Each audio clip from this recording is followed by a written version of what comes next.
Մեծարգո նախագահող, ազգային ժողովի հարգելի փոխնախագահներ, կառավարության հարգելի անդամներ, հարգելի պատգամավորներ, սիրելի ժողովուրդ,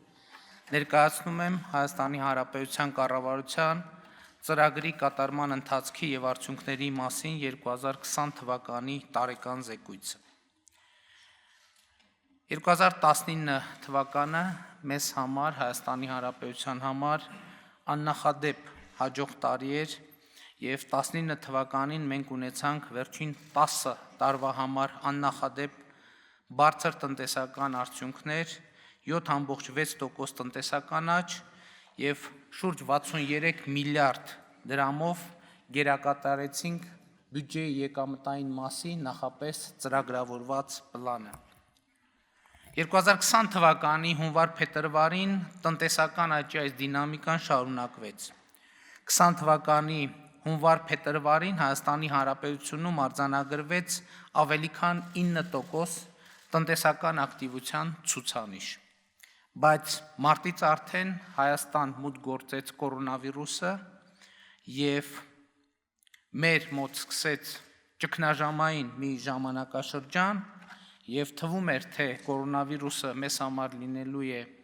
20 թվականի վատագույն հիշողությունը, բայց սեպտեմբերին մենք ունեցանք 44-օրյա պատերազմը մեզ համար ծանր հետևանքներով։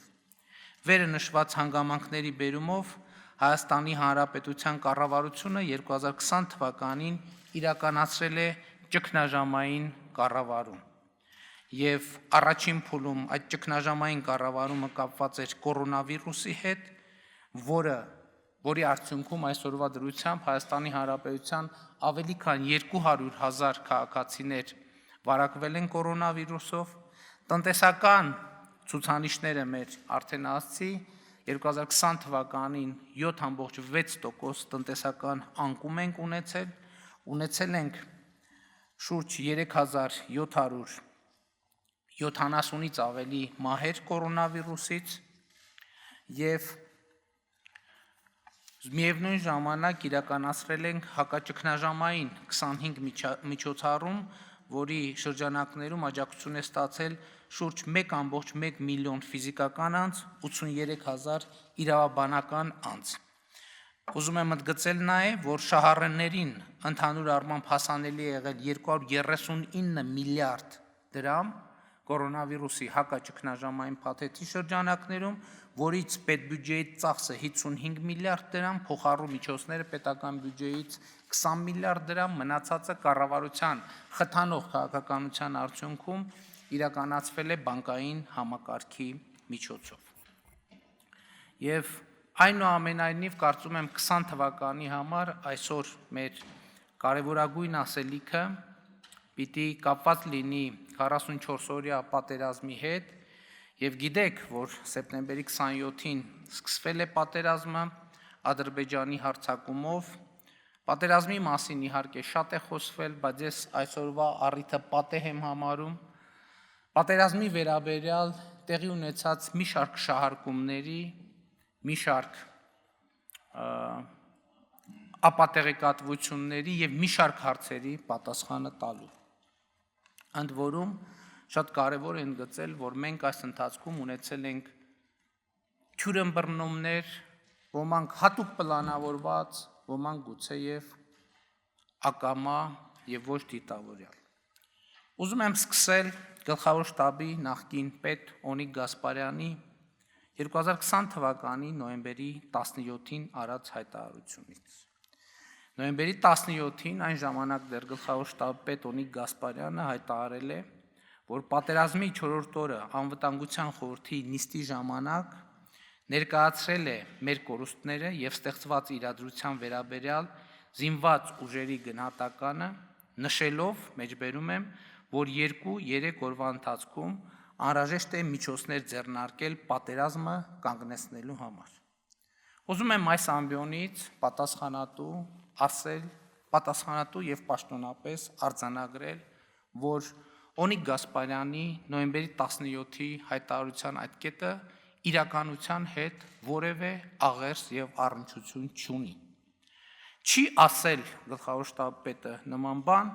դա արձանագրված է պաշտոնապես, այդ թվում ձայնագրությամբ է արձանագրված, ընդհակառակը ասել է, խոսքը սեպտեմբերի 30-ի անվտանգության խորհրդի նիստի մասին է, ընդհակառակը ասել է, որ հակառակորդը ոչ մի առաջխաղացում չի ունեցել, բանակը զինված ուժերը կատարում է իր առջև դրված խնդիրը եւ մինչեւ վերջ կկատարի։ Ընդգծում եմ, գլխավոր շտաբի պետը անվտանգության խորհրդին հայտարարել է, որ բանակը կատարում է իր առջև դրված խնդիրը եւ մինչեւ վերջ կկատարի։ Ընդ որում ուզում եմ ընդգծել, որ գլխավոր շտաբի պետը սեպտեմբերի 30-ին չէր էլ կարող նման հայտարարություն անել։ Մի պարզ պատճառով, որովհետև 2020 թվականի օգոստոսի 21-ին անվտանգության խորհրդի նիստում ունեցած ելույթում զեկույցում, խնդրում եմ ուշադրություն դարձրեք ամսաթվին, 2020 թվականի օգոստոսի 21-ին հավաստիացրել է Արցախյան ուղղությամբ մենք կարող ենք արկա ուժերով ու միջոցներով ոչ միայն ներողություն ուժերով ու միջոցներով ոչ մի քայլ հետ սկզբունքով հետ մղել, ձախողել հակառակորդի հարձակումը եւ ջախջախել նրա խմբավորումները։ Էլ եմ ասում, գլխավոր շտաբի պետը 2020 թվականի օգոստոսի 21-ին անվտանգության խորհրդի նիստում անվտանգության խորհրդին զեկուցել է Արցախյան ուղղությամբ Հայաստանի զինված ուժերը կարող են արկա ուժերով եւ միջոցներով ոչ մի քայլ հետ սկզբունքով հետ մղել, ձախողել հակառակորդի հարձակումը եւ ջախջախել նրա խմբավորումները։ Սա Հայաստանի զինված ուժերի գլխավոր շտաբի պետի գնահատականն է եղել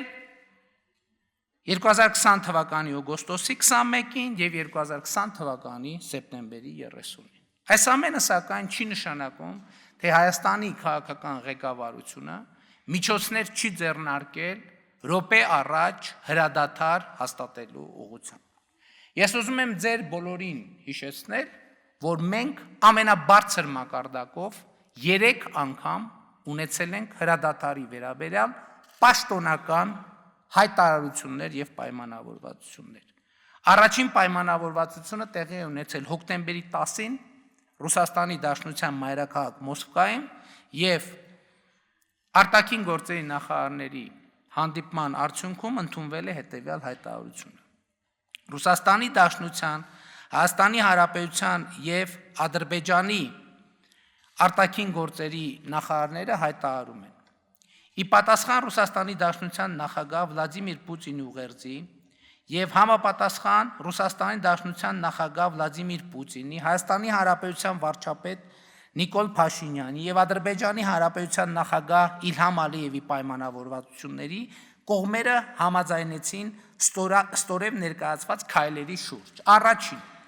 2020 թվականի հոկտեմբերի 10-ի ժամը 12:00-ից մարդասիրական նպատակներով հայտարարվում է կրակի դադարեցման մասին ռազմագերիների եւ պահվող այլ անձանց զոհվածների մարմինների փոխանակման համար Կարմիր խաչի միջազգային կոմիտեի միջնորդությամբ եւ վերջինիս չափանիշների համաձայն։ Երկրորդ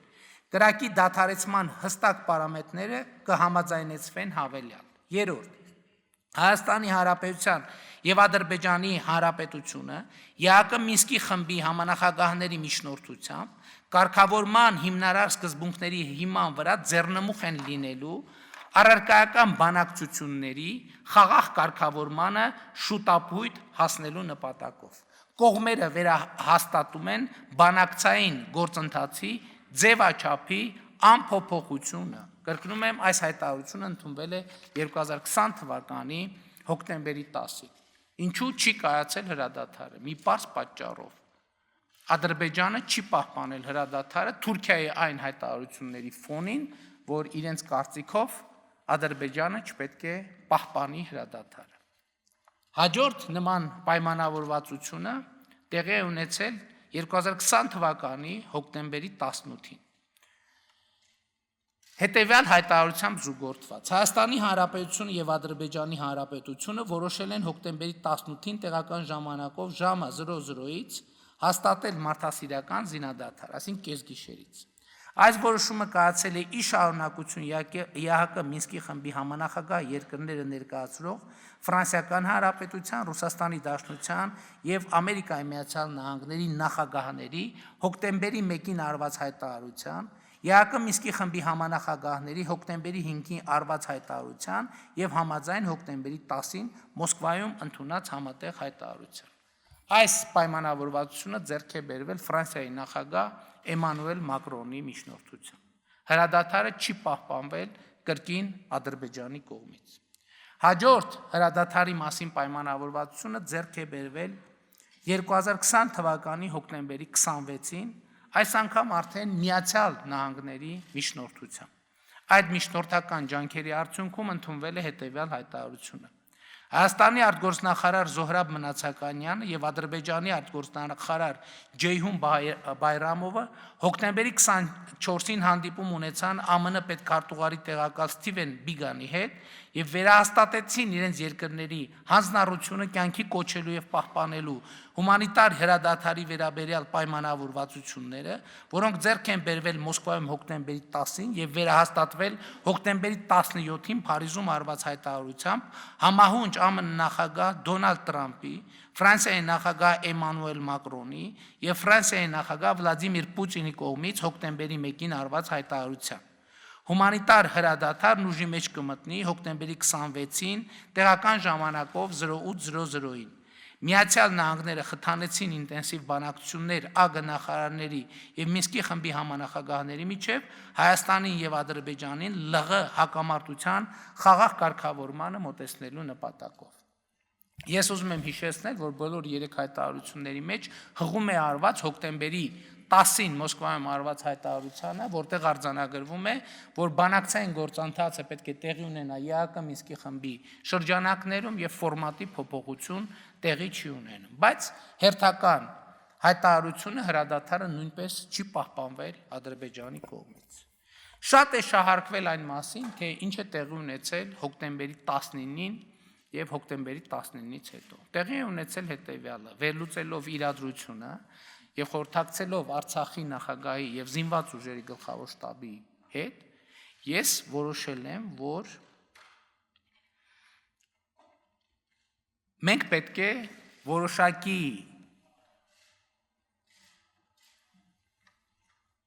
նաեւ ծանր զիջումների ճանապարհով հասնենք հրադադար։ Եվ այդ կապակցությամբ հրավիրել եմ անվտանգության խորհրդի նիստ, որին մասնակցել են խորհրդանական խմբակցությունների ներկայացուցիչները, այդ թվում ընդդիմադիր,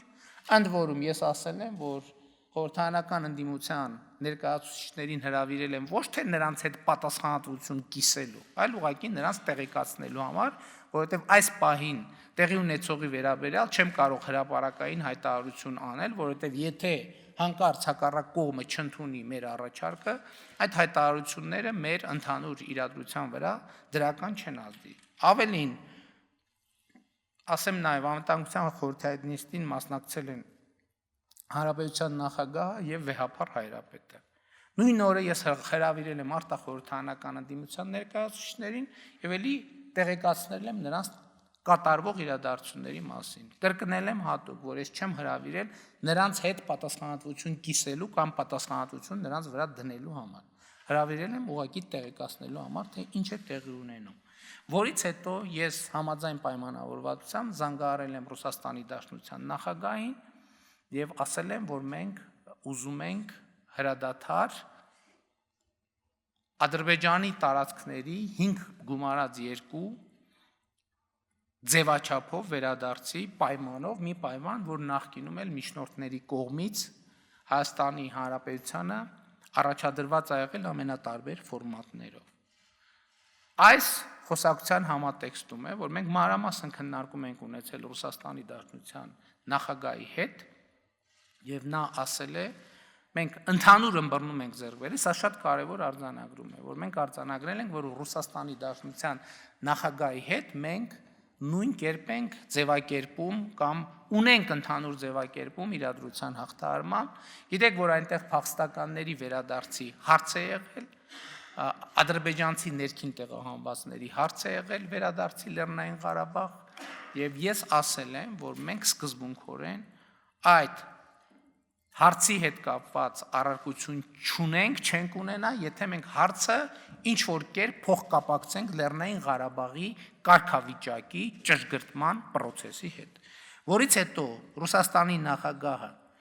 ունեցել է խոսակցություն Ադրբեջանի նախագահի հետ, ինչի արդյունքում պարզ է դարձել, որ ադրբեջանական կողմը կտրականապես չի ընդունում Հադրութի շրջանի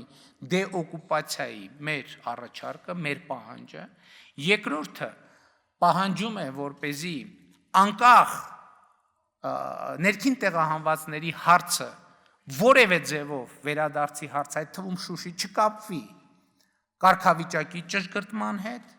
եւ նաեւ սա նոր դետալ է, որը ես պետք է նախկինում չեմ ասել այս դետալի մասին,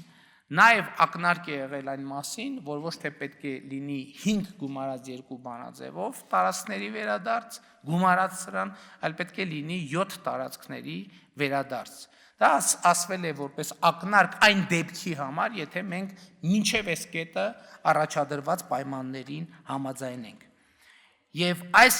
մանրամասները ինչու եմ նշում, որովհետև Ադրբեջանը ինչպես պատերազմից առաջ, այնպես էլ պատերազմի ընթացքում ըստ էության չի ընդունել Լեռնային Ղարաբաղի կարգավիճակի ճշգրտման օրակարգը, եւ սա եղել է, խնդրում եմ ուշադրություն դարձրեք, այսինքն Ադրբեջանը ընդհանրապես կտրականապես մի X պահից հրաժարվել է օրակարգ մտցնել կամ ավելի ճիշտ օրակարգային հարցի կարգավիճակով քննարկել Լեռնային Ղարաբաղի կարգավիճակի հարցը, եւ սա եղել է ուշադրություն դարձրեք 2016 թվականի 4-օրյա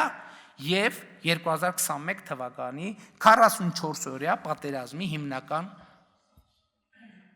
ներողություն 2020 թվականի 44-օրյա պատերազմի հիմնական պատճառը։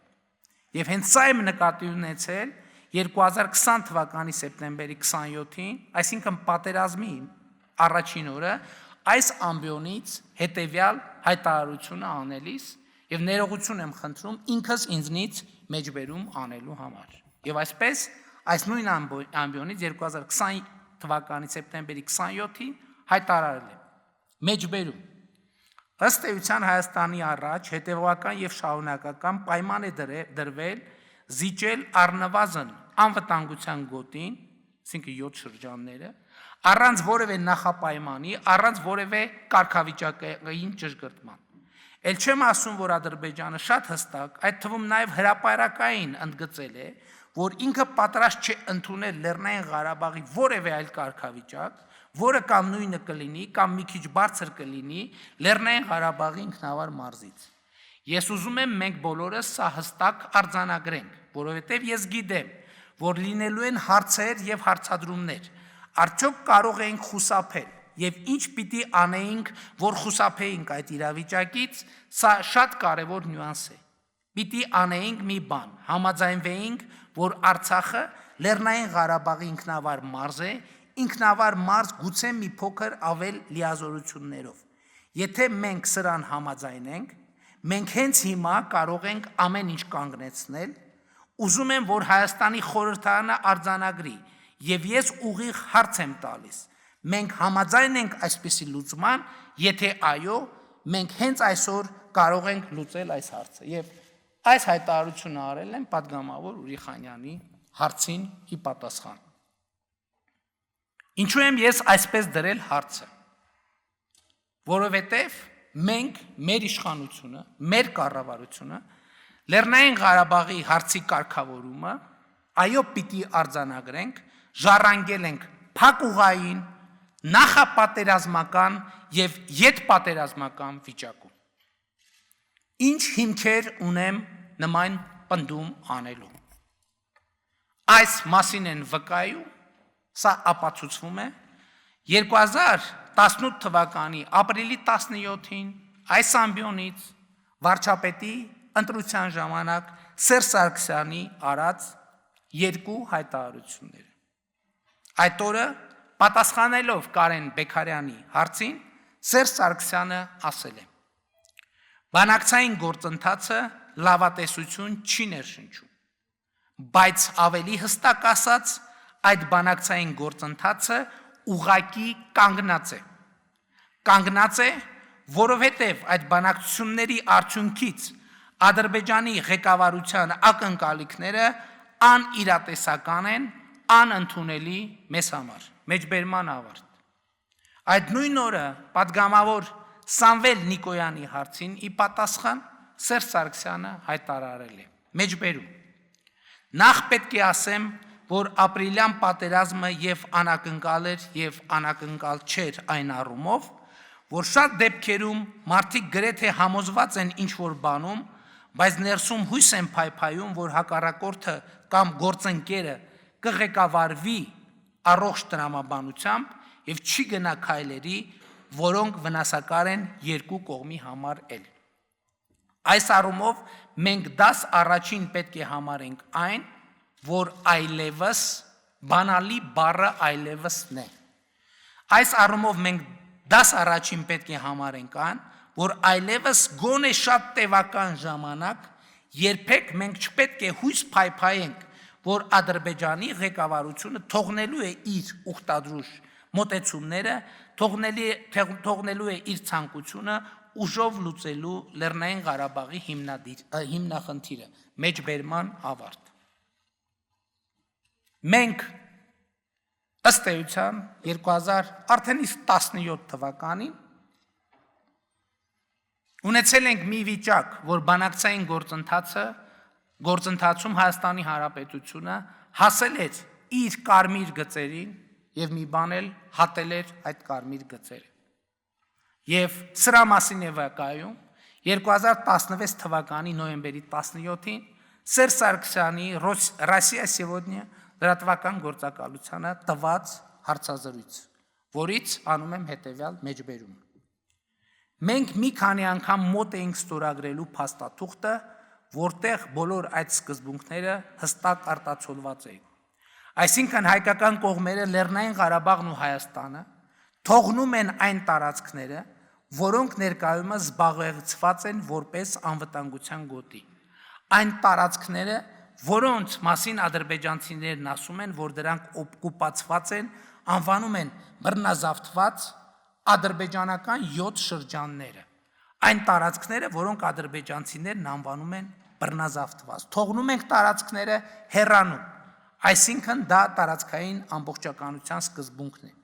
Բայց առաջին կետում հստակ գրված էր, որ Լեռնային Ղարաբաղի վերջնական իրավական կարգավիճակը որոշվելու է Լեռնային Ղարաբաղի ժողովրդի ազատ կամ արտահայտման միջոցով։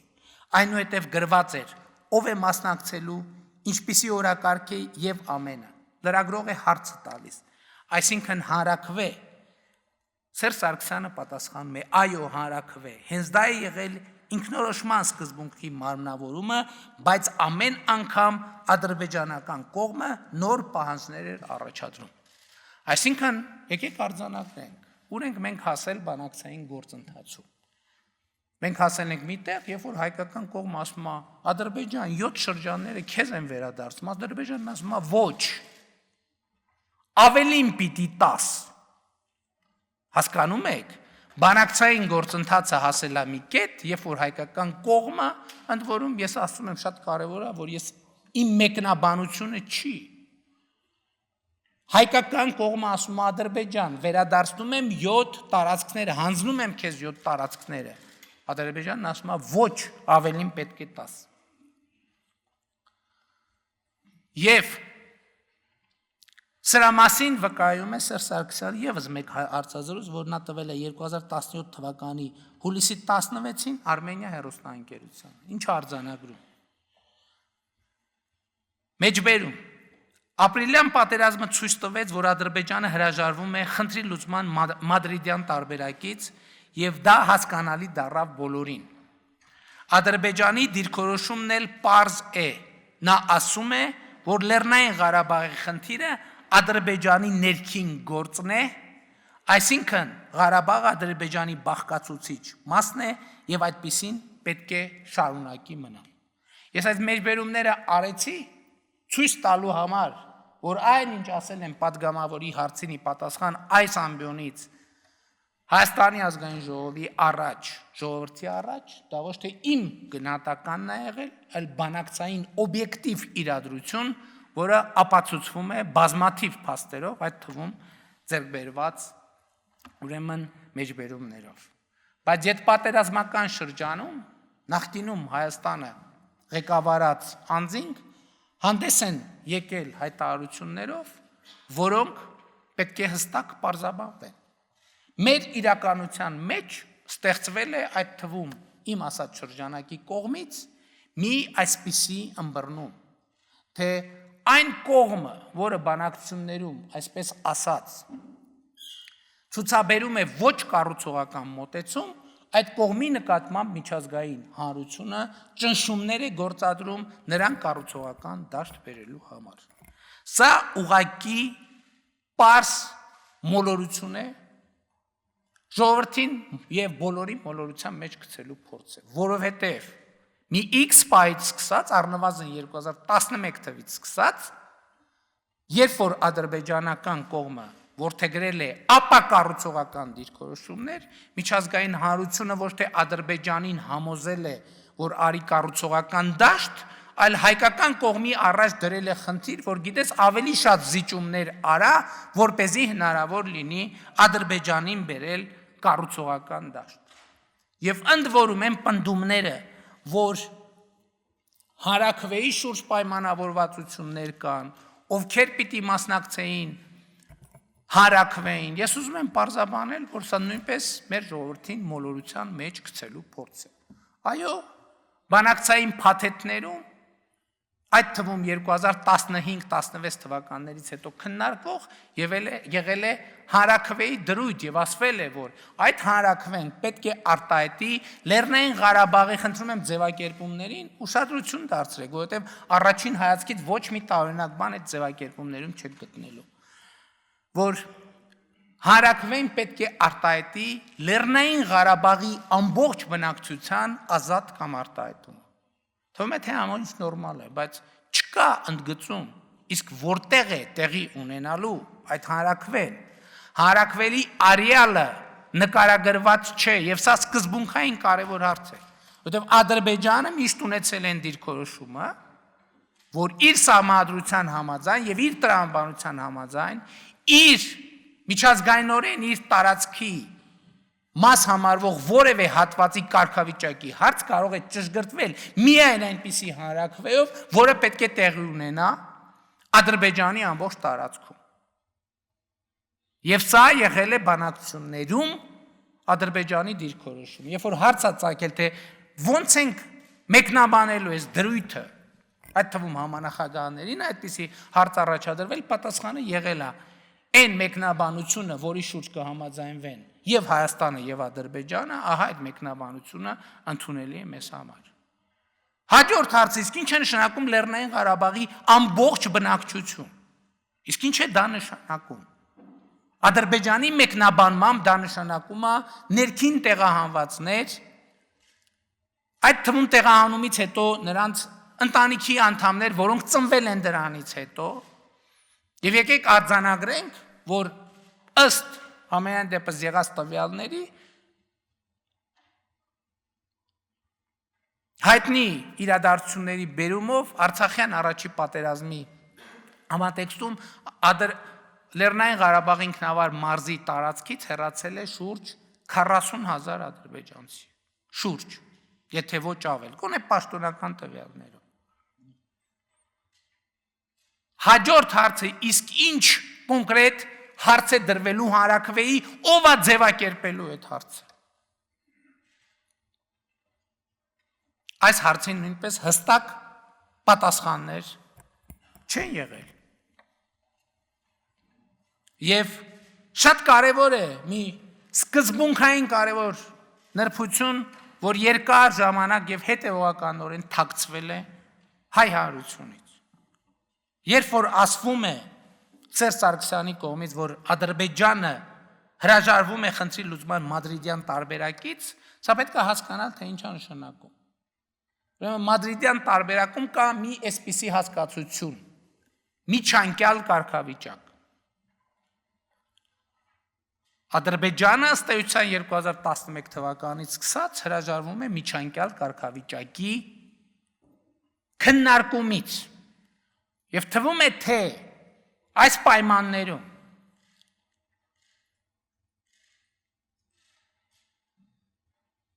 բանակցային հմտությունների արդյունքում հայկական կողմը կարողանար հասնել նրան ճիշտ քաղաքականության արդյունքում, ճիշտ արտաքին քաղաքականության արդյունքում, հայ-ամերիկյան, հայ-ֆրանսիական, հայ-ռուսական, ճիշտ հարաբերությունների կառուցման արդյունքում պետք է հասնել նրան, որ միջնորդները Ադրբեջանին համոզեին, որ գիտես ինչ արի ես միջանկյալ կարգավիճակ ընդունի։ Բայց փաստն այն է, որ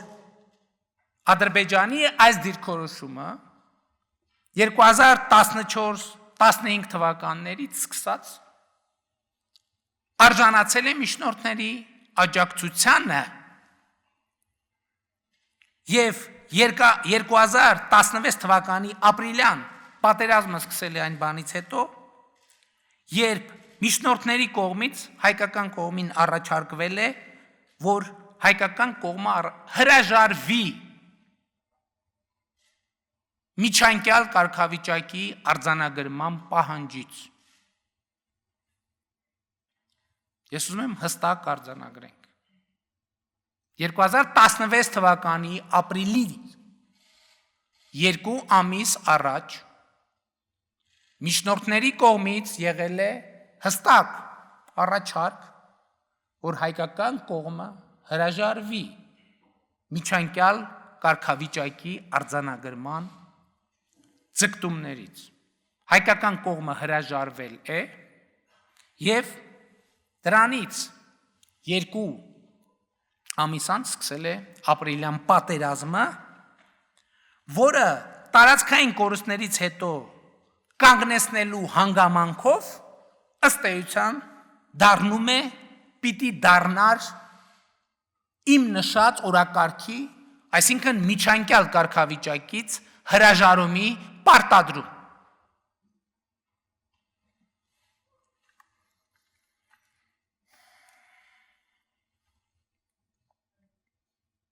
Եվ կրկին ուզում եմ անդրադառնալ Հայաստանում նախկինում ղեկավարած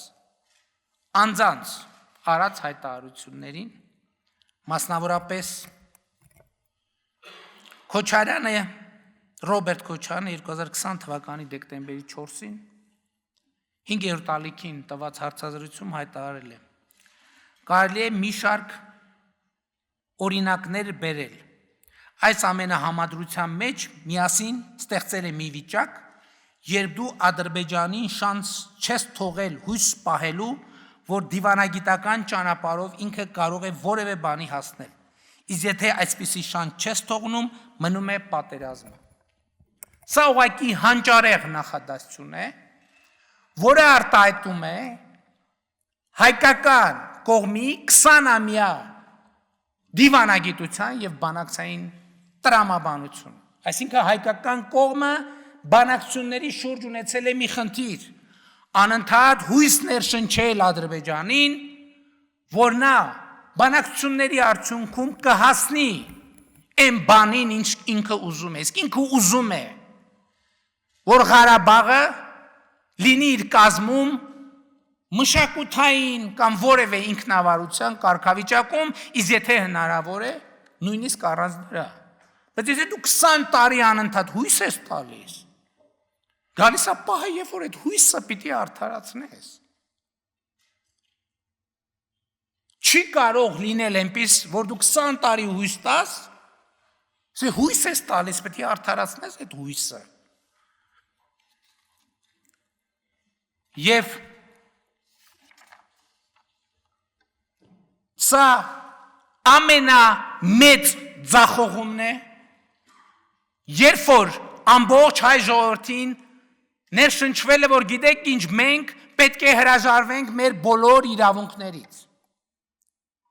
Մենք պետք է հրաժարվենք Արցախյան շարժման բոլոր արդյունքներից։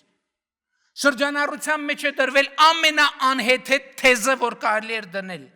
ամենավատ բանակցությունները ավելի լավ են, քան ամենալավ պատերազմը։ Ավելի մեծ անհեթեթություն դժվար էր հորինել, որ ամենավատ բանակցությունները բերում են ամենավատ պատերազմի։ Էլ չեմ ասում, որ հենց Ռոբերտ Քոչարյանի ժամանակներում 97-98 թվականներին ոչ միայն հույս են տվել Ադրբեջանին, որ Ադրբեջանը կհասնի իր նպատակին, այլև երաշխիք են տվել, եւ այդ երաշխիքը Ղարաբաղը բանակցային գործընթացից դուրս թողելն էր։ Հիմա Լևոն Տեր-Պետրոսյանն ու Ռոբերտ Քոչարյանը հիմա չգիտեմ վիճում են թե չեն վիճում, բայց մի երկու տարի առաջ վիճում էին, ով է իրանցից դուրս թողել։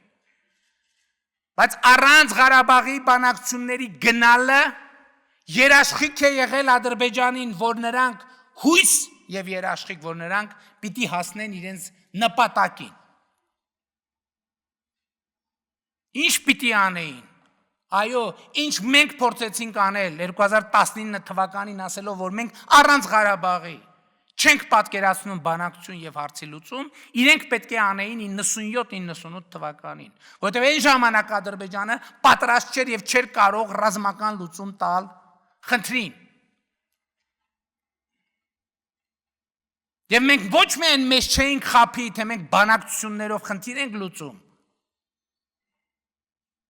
այլև Ադրբեջանին զուգահեռ կպատրաստվեինք պատերազմի եւ ոչ թե զինվորի հացը գողանալով Բադեն-Բադեններում, Եվրոպաներում, Փարիզներում դղյակ կառնեինք։ Ռոբերտ Քոչարյանը ասում է, եթե վարչապետը լիներ թուրքական գործակալ, կաներ այն ամեն ինչ արվել է։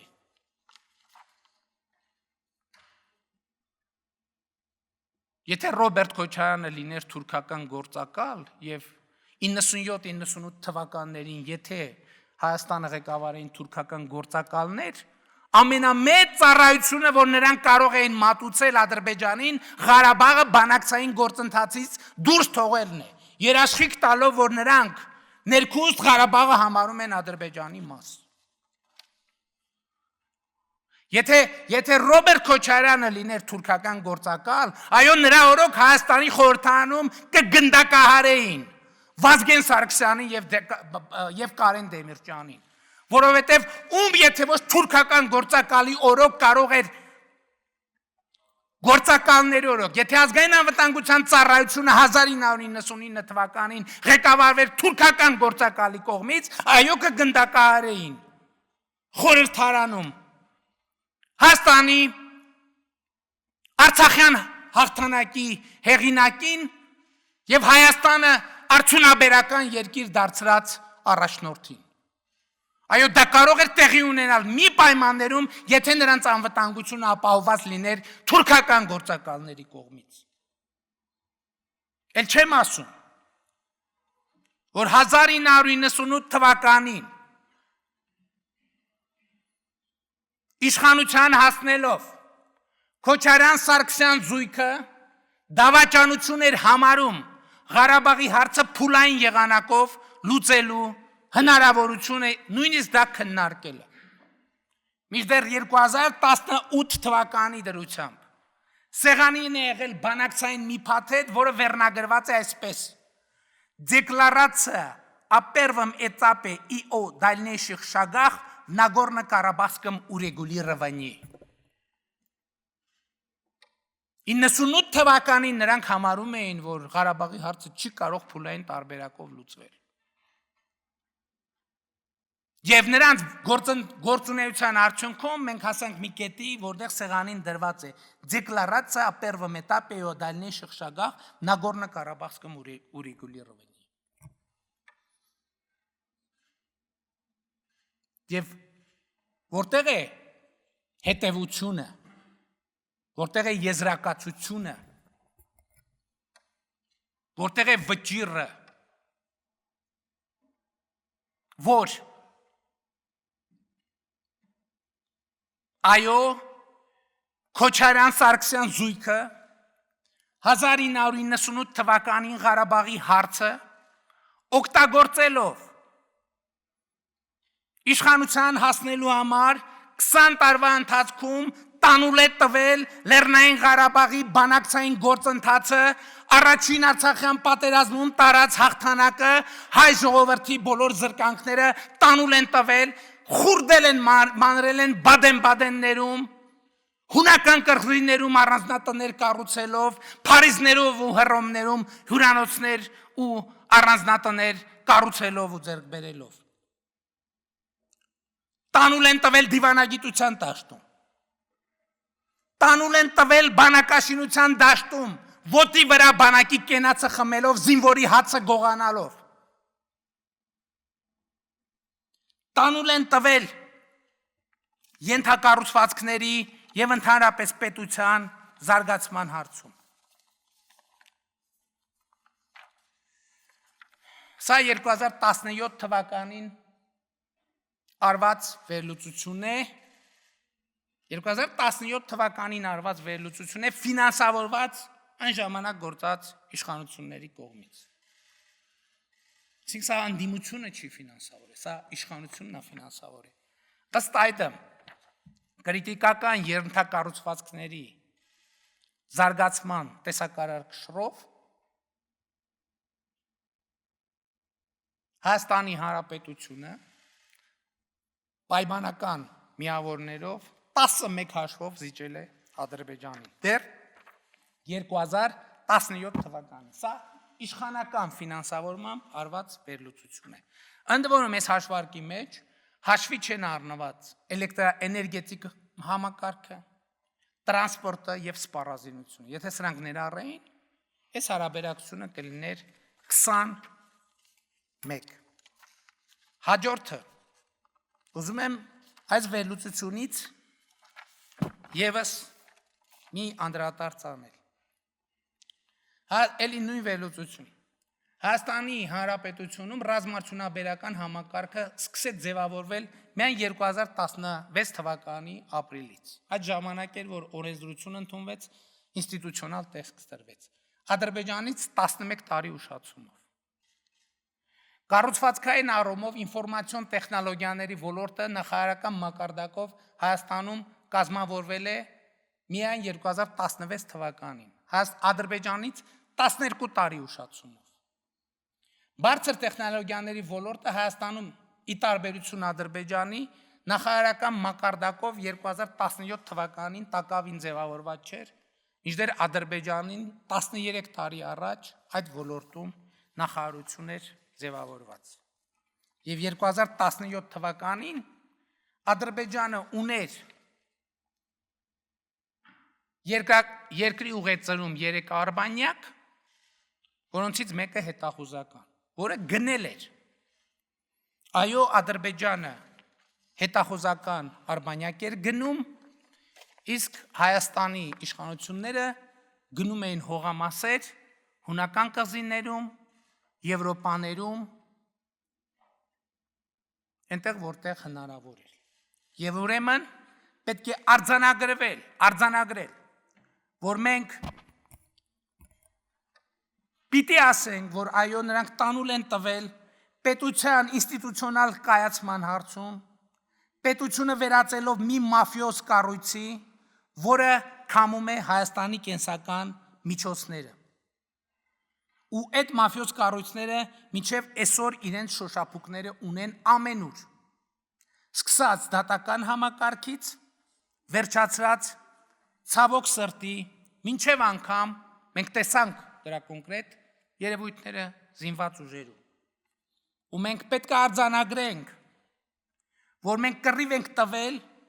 ընդդեմ այդ 20-ամյա դավաճանության, ընդդեմ այդ 20-ամյա կապիտուլյացիայի։ Բայց նույնիսկ բուն կռվի եւ պատերազմի ժամանակ նրանք պաշտպանել են իրենց պարտությունը։ Մեր հասցեին հնարավորինս բարձր գոռալով դավաճան, որ իրենց դավաճանությունը քողարկեն։ Մեր հասցեին հնարավորինս բարձր գոռալով կապիտուլյանտ, որ իրենց կապիտուլյացիայից ուշադրությունը շեղեն։ Կապիտուլյանտը դուք եք, դավաճանը առավել եւս։ Ասում եմ 20 տարի Հայաստանը թալանած, իշխած էլիտա են։ Իսկ մենք ամեն օր Երբեմն կենաց մահու կռիվ ենք տվել ձեր կապիտուլյացիայի եւ դավաճանության դեմ եւ ուզում եմ այս բարձր ամբիոնից հայտարարել, որ շարունակելու ենք մեր պայքարը, մեր անմնացորդ ու նվիրական պայքարը հանուն ազատ, հզոր, երջանիկ Հայաստանի։ Ու մենք հենց հիմա Հայաստանի Հանրապետության ժողովրդին Հայաստանում, Արցախում եւ Սփյուռքում ասում ենք ուղիղ, սիրելի ժողովուրդ, չհուսահատվեք, չվհատվեք, դուխներդ տեղը, գլուխներդ բարձր, որովհետև այո Հայաստանում կա ապագա, Հայաստանում ապագա կա, Արցախում կա ապագա, Արցախում ապագա կա, հայ ժողովուրդը ունի ապագա եւ մենք միասին կերտելու ենք ազատ երջանիկ եւ հզոր այդ ապագան։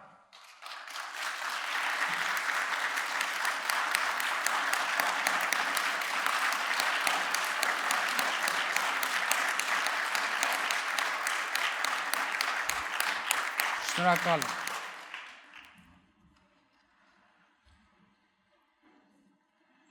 Ես ուզում եմ մեր բոլորիս ուշադրությունը հրավիրել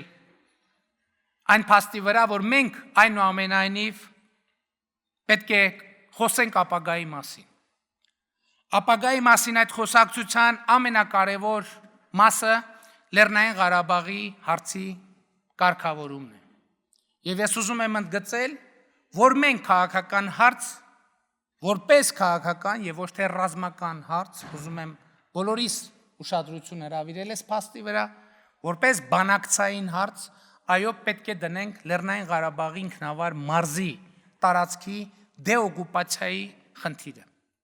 Մեծելի եմ ասում, մենք սա պիտի ձևակերպենք ոչ թե որպես ռազմական հարց, այլ որպես բանակցային քաղաքական հարց։ Եվ մենք պետք է հետևականորեն շարունակենք Լեռնային Ղարաբաղի համար անջատում հանուն փրկության բանաձևի իրագործումը, որովհետև դուք տեսաք, թե 3 կամ նախորդին ինչ իրադարձություններ տեղի ունեցան Ադրբեջանում։ Դա ուղղակի աներևակայելի մի բան է եւ կարծում եմ մենք բոլոր ամբիոններից, բոլոր հնարավոր տեղերից պետք է հրավիրենք բոլորի ուշադրությունը, որ կարող են պատերազմի տառապանքների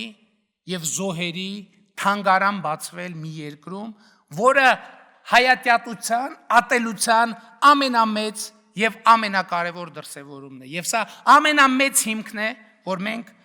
միջազգային հանրությանը ցույց դնենք Լեռնային Ղարաբաղի համար անջատում հանուն փրկության սկզբունքի կիրառելիությունը, որը մեր հետագա բանակցային գործընթացի առանցքը պիտի կազմի։ Հաջորդ խնդիրը, որը մեզ համար շատ կարևոր է, հարցն է եւ մենք պետք է պատասխանենք, թե ինչպես է ապահովում մեր երկրի անվտանգությունը։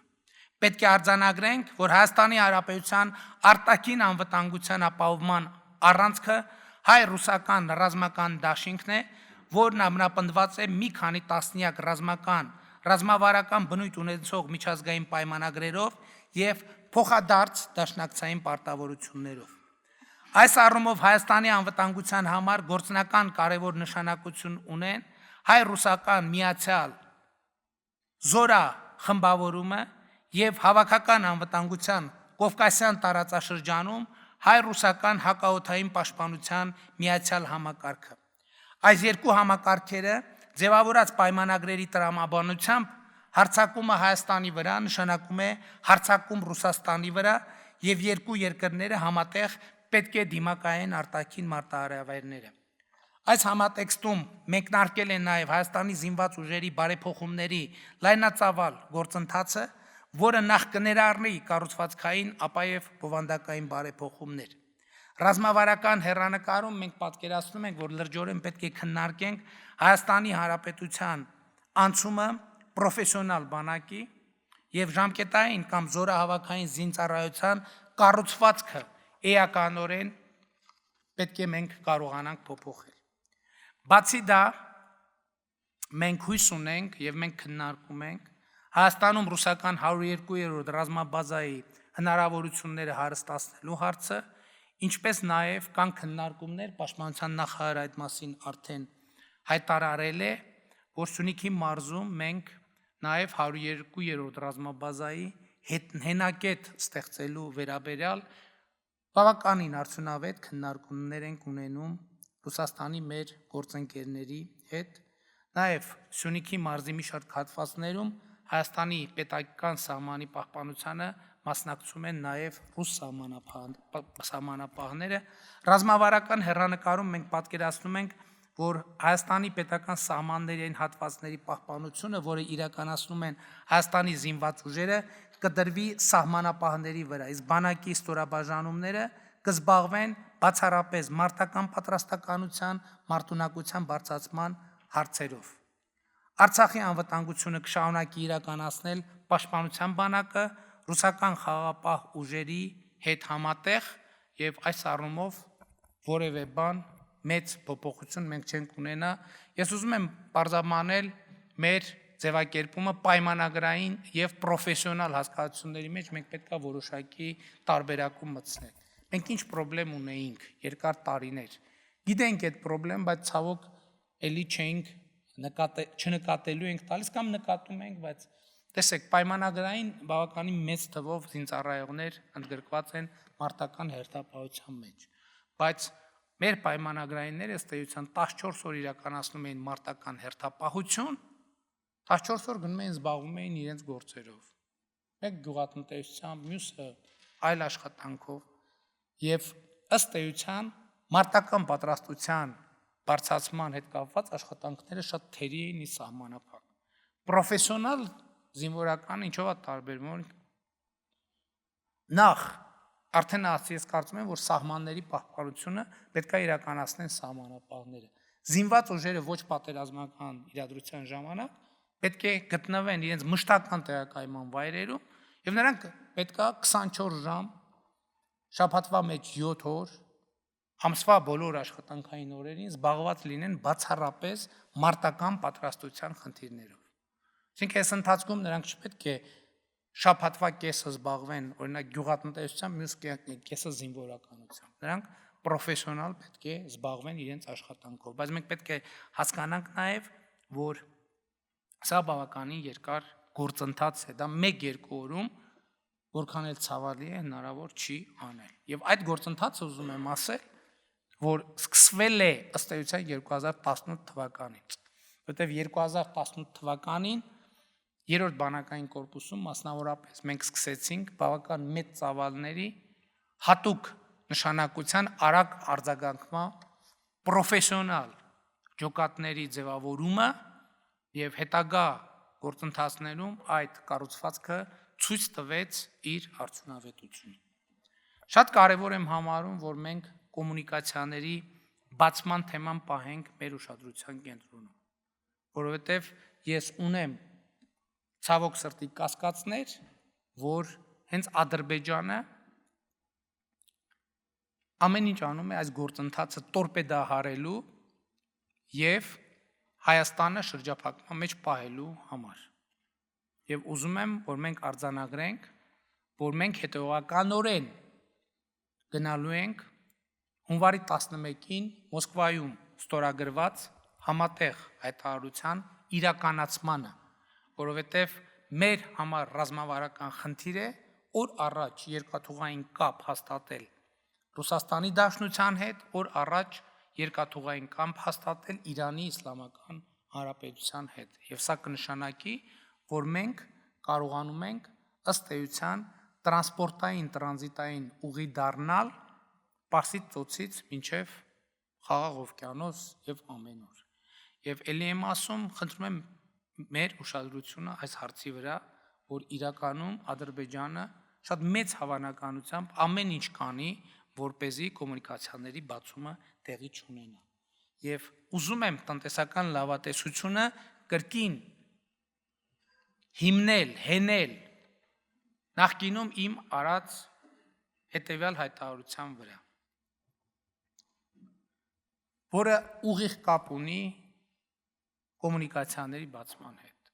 Ես արդեն ասել եմ, որ շատ է խոսվում այդ մասին եւ դա արդարացի է, որ նակ Ադրբեջանի տնտեսական հզորացման գործում շատ մեծ դեր է ունեցել նավթը, գազը, նավթամթերքը, բայց ուզում եմ էլի մեր ուշադրությունը հրավիրել մի փաստի վրա, որ Հայաստանը տիրապետում է պայմանական ասած 21-րդ դարի նավթի հսկայական պաշարների, 21-րդ դարի երկու նավթի հսկայական պաշարների, մեկը պղինձն է, մյուսը ջուրը։ Եվ մենք պետք է կարողանանք այնպես անել, որ Հայաստանի Հանրապետությունը ոչ թե հանքաքար արտահանող երկիր լինի, այլ